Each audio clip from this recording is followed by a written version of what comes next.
Hello viewers, આપ સૌને મારા જય શ્રી કૃષ્ણ. અધિક માસની કથાની સત્સંગ યાત્રાનો આજે આપણે 28મો અધ્યાય લઈશું. 28મા અધ્યાયનું નામ છે વિમાનનું આવવું. શ્રી નારાયણ બોલ્યા. ધર્મરાજની એ આજ્ઞા સાંભળ્યા પછી ચિત્રગુપ્તે ઘણા લાંબા સમય સુધી વિચાર કરીને યમરાજના સુભટોને આજ્ઞા કરી કે આ બ્રાહ્મણ પ્રથમ તો અતિશય લોભથી ઘેરાયેલો હતો અને પાછળથી તેણે ચોરી પણ કરવા માંડી હતી. માટે પહેલાં તો આ પ્રેત થાય અને પછી વાંદરો થાય. તે પછી આને ઘણા નરકના દુઃખો હું આપીશ. હે સુભટો, ધર્મરાજાને ઘેર આ જ ક્રમ અતિશય ઉત્તમ છે. એ પ્રમાણે ચિત્રગુપ્તે આજ્ઞા કરી એટલે મહાભયંકર યમદૂતોએ તરત જ એ બ્રાહ્મણને ખૂબ માર મારી પ્રેત બનાવ્યો. એમ પ્રથમ તો એ બ્રાહ્મણને ફળ રહિત નિર્જન જંગલમાં પ્રેતપણું પમાડ્યો, જેથી ઘણા કાળ સુધી ભૂખ અને તરસથી અત્યંત વ્યાકુળ બની ગીચ જંગલમાં પ્રેતયોની પામીને તે ભટકવા લાગ્યો અને પ્રેતયોનીનું દુઃખ ભોગવ્યા પછી ફળની ચોરીથી પ્રાપ્ત થયેલી વાંદરાની જાતિને તે પામ્યો. કાલંજર નામે એક દિવ્ય પર્વત છે. ત્યાં જાંબુના વૃક્ષોનું સુંદર વન આવેલું છે. અતિ શીતળ પાણી તથા શીતળ છાયા ત્યાં રહ્યા કરે છે અને ફળો તથા પુષ્પોથી ભરપૂર છે. એ પર્વતમાં દેવોના રાજાએ બનાવેલો એક ઉત્તમ કુંડ છે. તે સરોવર જેવો છે, પવિત્ર છે અને સજ્જનોને સેવવા યોગ્ય છે, કેમ કે સર્વ પાપોનો તે નાશ કરનાર છે. દેવોને પણ દુર્લભ એ કુંડ મૃગતીર્થ નામે પ્રખ્યાત છે, જેમાં શ્રાદ્ધ કરવાથી પિતૃઓ સદગતિ પામે છે. એ કુંડમાં દેવતાઓ દૈત્યોના ભયથી મૃગોના રૂપ ધરી નિરંતર નિર્ભયપણે સ્નાન કર્યા કરતા હતા. તેથી એ કુંડને લોકો મૃગતીર્થ કહે છે. એ મૃગતીર્થમાં પેલો કદર્ય બ્રાહ્મણ પણ પ્રથમ જન્મ પામ્યો હતો, પણ મનુષ્ય શરીર તેણે મેળવ્યું હતું, છતાં ફળની ચોરીનું પાપ કર્યાથી તે જ ઠેકાણે તેને વાંદરાપણું પણ પ્રાપ્ત થયું હતું. નારદે પૂછ્યું, એ દુષ્ટ બ્રાહ્મણે તો કરોડો પાપ કર્યા હતા, છતાં ત્રણેય લોકને પવિત્ર કરનાર એ મૃગતીર્થમાં તે કયા પુણ્યને કારણે વાંદરો જન્મી વસ્યો હતો? હે તપોધનનાથ, મારા મનમાં આ સંશય રહે છે, તેનો આપ નાશ કરો. આપ જેવા પુરુષો પોતાના શિષ્યથી કંઈ પણ છાનું રાખતા નથી. સૂત બોલ્યા, હે સૌનકાદી ઋષિઓ, તપના ભંડાર શ્રી નારાયણને નારદે એમ પૂછ્યું. ત્યારે તેમને અતિશય પ્રસન્ન થઈ નારદ મુનિનો સત્કાર કરીને કહેવા માંડ્યું. શ્રી નારાયણ બોલ્યા, ચિત્રકુંડલ નામે એક મોટો વૈશ્ય હતો. તેની પત્નીનું નામ તારકા હતું. તે પતિવ્રત ધર્મ પાળવામાં તત્પર રહેતી હતી. તે બંનેએ પવિત્ર શ્રી પુરુષોત્તમ માસ સેવ્યો હતો. તે માસ પૂર્ણ થયો ત્યારે છેલ્લો દિવસ આવતા ચિત્રકુંડલે પત્ની સાથે શ્રદ્ધા તથા હર્ષથી યુક્ત થઈ વ્રતનું ઉદ્યાપન કર્યું હતું. તે વખતે વેદ તથા વેદાંગમાં પાર પામેલા ગુણવાન બ્રાહ્મણોને પત્નીઓ સહિત તેણે નોતર્યા હતા. હે નારદ, તે વેળા પેલો કદર્ય બ્રાહ્મણ પણ ધનના લોભથી વગર નોતરે ત્યાં ગયો હતો. ઉદ્યાપનની વિધિ પૂરી થઈ ત્યારે ચિત્રકુંડલે અતિ શ્રેષ્ઠ દાનો આપી તે સર્વ બ્રાહ્મણોને પત્નીઓ સહિત સંતુષ્ટ કર્યા હતા અને તેઓ સઘળા સંતોષ પામ્યા અને ત્યારે પુષ્કળ દક્ષિણા પણ તેઓને તેણે આપી હતી. એમ પુષ્કળ દક્ષિણાથી પ્રસન્ન થયેલા બીજા બ્રાહ્મણો પોતપોતાને ઘરે ગયા. ત્યારે અતિ લોભી પેલો કદર્ય બ્રાહ્મણ રડતો રડતો તે ચિત્રકુંડલ પાસે ઊભો રહ્યો. તેણે વિનયથી નમ્ર થઈ ગડગડા અવાજે આ પ્રમાણે કહેવા માંડ્યું. હે વૈશ્યરાજ ચિત્રકુંડલ, ભગવાનની ભક્તિથી તું પ્રકાશી રહ્યો છે. તે પુરુષોત્તમ માસનું વ્રત વિધિપૂર્વક સારી રીતે કર્યું છે. પૃથ્વી પર આવા પ્રકારે કોઈએ પણ કોઈ ઠેકાણે આ વ્રત આવી રીતે કર્યું નથી. તું આજે કૃતાર્થ થયો છે અને સર્વ રીતે તું ભાગ્યશાળી છે, કેમ કે તે પરમ ભક્તિથી પુરુષોત્તમ ભગવાનનું સેવન કર્યું છે.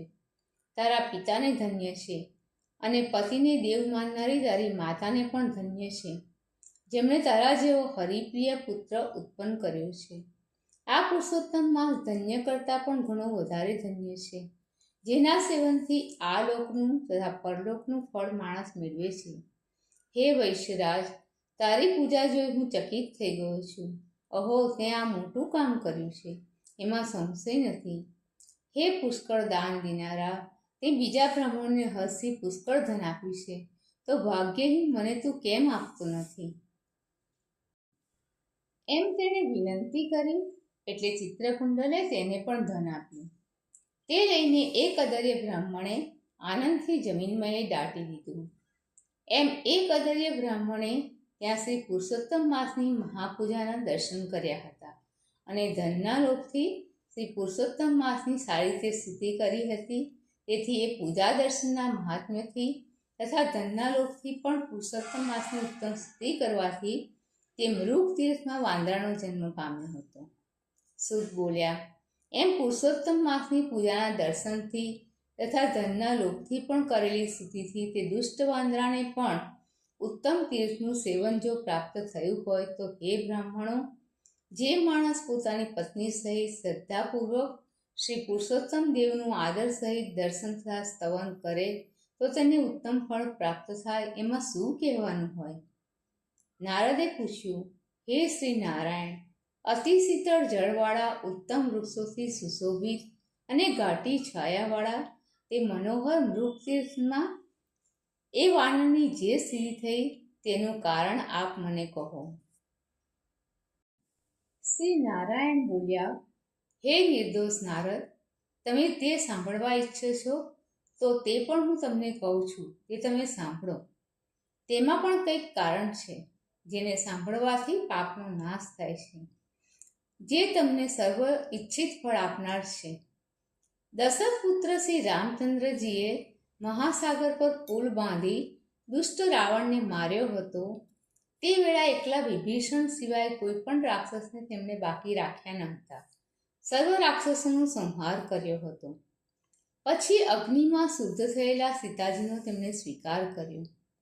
એ સમયે બ્રહ્મા, શંકર તથા ઇન્દ્ર આદિ દેવોએ રાવણના વધથી પ્રસન્ન થઈ શ્રી રામચંદ્રજીને કહ્યું હતું કે હે રામ, તમે હવે વરદાન માગો. દેવોએ એમ કહ્યું ત્યારે ભક્તોને નિર્ભય કરનારા શ્રી રામચંદ્રજીએ કહ્યું હતું કે હે દેવો, તમે મારું વચન સાંભળો. હમણાં જો તમે વરદાન આપવા માંગતા હોય, તો આ યુદ્ધમાં જે સુરા વાંદરાઓને રાક્ષસોએ મારી નાખ્યા છે, તેઓ બધાને તમે મારી આજ્ઞાથી અમૃત વૃષ્ટિ કરી જલ્દી જીવતા કરો. પછી બહુ સારું કહી એમ બ્રહ્મા, શંકર તથા ઇન્દ્રાદિ દેવોએ અમૃતની વૃષ્ટિ કરી વાંદરાઓને જીવતા કર્યા. ત્યારે લાંબા કાળ સુધી જાણે ઊંઘીને ઉઠ્યા હોય તેમ સઘળા વાંદરા વિજયથી શોભાયમાન થઈ શ્રી રામચંદ્રજી પાસે હાજર થયા હતા. તે વખતે પત્ની સાથે પુષ્પક વિમાન પર બેસી પ્રસન્ન મુખકોણવાળા શ્રી રામચંદ્રે ચારે બાજુ ઊભા રહેલા વાંદરાઓને આ પ્રમાણે કહ્યું હતું. શ્રી રામ બોલ્યા, હે સુગ્રીવ, હે હનુમાન, હે અંગદ, હે જાંબવાન, તમે વાંદરાઓની સાથે સઘળું મિત્ર કાર્ય કર્યું છે. હવે તમે બધા વાંદરાઓને અહીંથી જવાની આજ્ઞા કરો. તેઓ બધા તમારી આજ્ઞા મેળવીને જેને જ્યાં જવું હોય ત્યાં ભલે જાય. હું તેઓને વરદાન આપું છું કે આ મારા વાંદરાઓ લાંબુ જીવનારા થશે અને તેઓ જે વનમાં રહેશે ત્યાંના વૃક્ષો, પુષ્પ તથા ફળથી ભરપૂર રહેશે. ત્યાંની નદીઓ મધુર જળવાળી બનશે અને સરોવરો પણ સુંદર જળવાળા રહેશે. વળી આ વાંદરાઓનું કોઈ અપમાન કરી પણ શકશે નહીં. માટે તેઓ બધા મારી આજ્ઞાથી હવે જાઓ. એ પછી શ્રી રામચંદ્રજીના પ્રભાવથી જ્યાં જ્યાં વાંદરાની જાતિઓ રહે છે, ત્યાં ત્યાં નદીઓ મધુર જળવાળી હોય છે, સરોવરો સુંદર જળવાળા બને છે અને મોટા વૃક્ષો સુંદર ફળવાળા તથા પુષ્પો તથા પાંદડાથી ભરચક રહે છે. પરંતુ પૂર્વજન્મના પુણ્ય પાપથી તથા સુખ દુઃખ તો જ્યાં જ્યાં પ્રાણી રહે છે ત્યાં ત્યાં તેને પ્રાપ્ત થાય છે જ. કેમ કે વેદની આજ્ઞા છે કે શુભાશુભ કર્મો ભોગવ્યા સિવાય નાશ પામતું નથી. શ્રી નારાયણ બોલ્યા. પછી તે વાંદરો ત્યાં પર્વત જેવો વધી ગયો અને ઘણી જ ભૂખ તથા તરસથી યુક્ત રહી લુપ્તપણે વનમાં ફરતો હતો. કારણ કે તેના મોઢામાં જન્મથી જ પિત્તના લીધે ઉપજેલી પીડા થતી હતી, જેથી રાત દિવસ તેના મોઢામાંના ચાંદામાંથી લોહી ઝર્યા કરતું હતું અને તેની અત્યંત વેદનાથી ઘેરાઈને તે કંઈ ખાઈ શકતો ન હતો. છતાં વાનર જાતિની ચપળતાને લીધે વૃક્ષો પરથી સારા સારા ફળો તોડીને મોઢા પાસે લઈ જઈ ઘણીવાર ફેંકી દેતો હતો અને પીડાને લીધે કોઈ એક ઠેકાણે સ્થિર રહી શકતો ન હતો. એટલે એક ઝાડ પરથી બીજા ઝાડ પર તે કૂદ્યા કરતો હતો અને મૃત્યુને સુખકારક માનતો હતો. એક વખત ઝાડ પરથી એ જમીન પર પછડાઈ પડ્યો, તેથી અત્યંત દુઃખી થઈ વિલાપ કરવા લાગ્યો. તેના બધા દાંત પડી ગયા હતા અને વ્રણના રોગથી તે પીડાતો હતો. એમ પૂર્વજન્મમાં કરેલા પાપથી તે દુઃખ પામ્યા કરતો હતો. ખોરાક તો તેનાથી કાયમ માટે લેવાતો જ ન હતો અને એ રીતે તેને ભૂખ્યા જ રહેવું પડતું હતું. એ અરસામાં દૈવ યોગે શ્રી પુરુષોત્તમ માસ આવ્યો. એ મહિનામાં પણ ટાઢ અને પવન વગેરેથી પીડાઈને એમને એમ જ ભૂખ્યો તરસ્યો તે રહેતો હતો. એક વખત એ મહિનામાં અંધારિયામાં ગીચ વનની અંદર તે ઘૂમતો હતો. તે વેળા તરસ લાગવાથી પેલા મૃગતીર્થ કુંડ પાસે તે ગયો, પરંતુ ત્યાંનું પાણી તે પી શક્યો નહીં અને ભૂખથી તો ઘેરાયેલો રહેતો જ હતો. તેથી ચપળતાને લીધે ત્યાં ઊંચા ઝાડ પર ચડ્યો. તે વેળા એક ઝાડ પરથી બીજા ઝાડ પર જતા નીચે રહેલા પેલા કુંડમાં તે પડી ગયો. ઘણા લાંબા વખતથી તેનાથી કંઈ ખોરાક તો લઈ શકાતો જ નહોતો, તેથી તેની ઇન્દ્રિયો ઢીલી અને નબળી પડી ગઈ હતી. તેનું બળ પણ ઘણું ઓછું થઈ ગયું હતું અને પ્રાણ પણ ઢીલા પડી ગયા હતા. છતાં માંડ કુંડના કાંઠા સુધી તે પહોંચી શક્યો. પુરુષોત્તમ માસની અંધારી દસમથી માંડીને 4 દિવસો સુધી એ વાંદરો ત્યાંને ત્યાં એમને એમ જ પડી રહ્યો. શ્રી પુરુષોત્તમ માસમાં એક કુંડની અંદર જ તે તરફડ્યા કર્યો. છેવટે 5મો અમાસનો દિવસ આવ્યો અને સૂર્ય દિવસના મધ્યાહન ભાગમાં આવ્યો. ત્યારે એ તીર્થમાં તે વાંદરો પ્રાણ રહિત થઈને પડ્યો. તેનું આખું શરીર એ તીર્થના જળથી ભીંજાઈ ગયું. તરત જ તેના સર્વ પાપો ધોવાઈ ગયા. તેણે એ વાંદરાનું શરીર ત્યજી દીધું અને દિવ્ય શણગારોથી સુશોભિત દિવ્ય શરીર પ્રાપ્ત કર્યું. એ શરીર કાળા કમળની પાંખડી જેવું કાળું, કરોડો કામદેવના જેવું સુંદર, ચળકતા રત્નોથી જડેલા મુકુટને ધારણ કરતું, અતિ સુંદર મકરાકૃતિ કુંડળોવાળું, પ્રકાશતા પીળા પીતાંબરને પહેરી રહેલું, પવિત્ર ચળકતા રત્નજડિત કંદોરાવાળું, ચળકતા બાજુબંધોને ધારણ કરતું અને વીંટીઓ તથા હારથી શોભતું હતું. તેનું ઉત્તમ મુખ કાળા વાંકડિયા અને અતિ સુમળા વાળથી ઢંકાયેલું હતું. પછી તે જ વખતે તરત એક વિમાન ત્યાં આવી પહોંચ્યું.